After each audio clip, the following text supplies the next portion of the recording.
বিশ্বকাপ মানে মেসির ঝলক। এদিকে ইতিহাস গড়েছে ইন্টার মায়ামি। প্রথমবারের মতো বিশ্বকাপ খেলতে নেমেই শক্তিশালী ক্লাব থেকে পয়েন্ট কেড়ে নিল মেজর লিগের দলটি। ম্যাচ ও মেসি মায়ামির ম্যাজিক নিয়ে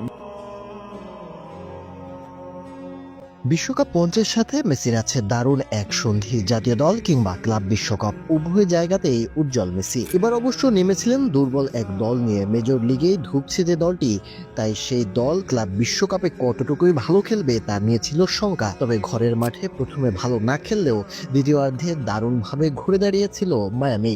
ম্যাচের শেষ পর্যায়ে লিওনেল মেসির ফ্রি কিক থেকে অবশ্য আরও একবার চমকে উঠেছিল ফিফার সভাপতি আর রোনালদোর ভক্ত স্পিডো। ম্যাচের ৬ষ্ঠ মিনিটেই আল আহলির আবু আলী প্রথম ভালো সুযোগ তৈরি করেন, কিন্তু বক্সে ঢুকে তিনি বিলম্বে শট নেন।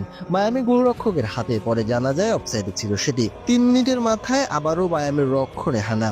তবে এবার আশুয়ের শট ঠেকাতে এগিয়ে এসে এবারও ঢাল বনে যান গোলরক্ষক উস্তারি। তাকে একা পেয়েও গোলবঞ্চিত আহলি। ১৫ মিনিটে ফ্রি কিক পায় মায়ামি, কিন্তু ম্যাচের প্রথম উল্লেখযোগ্য শটটি বেশ বাহির থেকেই নেন লিওনেল মেসি। ৩২ মিনিটে এক ফাঁকা হেডার থেকে অভিজ্ঞ আর্জেন্টাইন গোলরক্ষক মায়ামিকে বাঁচিয়ে দেন। ফলে গোল শূন্য সমতা নিয়ে উভয় দল বিরতিতে যাওয়ার প্রস্তুতি নিচ্ছিল। তবে এমন সময়ে আল আহলির খেলোয়াড়কে ফাউল করে বসেন মায়ামির খেলোয়াড়, তাও আবার ডি বক্সের মধ্যে, যে কারণে পেনাল্টি পায় আল আহলি। কিন্তু সেই পেনাল্টি সেভ করেন আর্জেন্টাইন গোলরক্ষক, যে কারণে গোল শূন্য সমতায় দুই দল বিরতিতে যায়।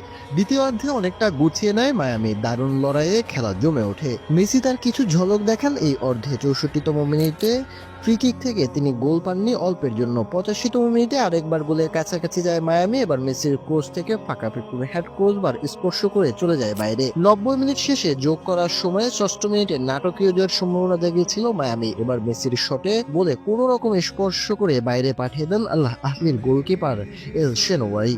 তাই পয়েন্ট ভাগাভাগি করে বিশ্বকাপ শুরু করলো ইন্টার মায়ামি।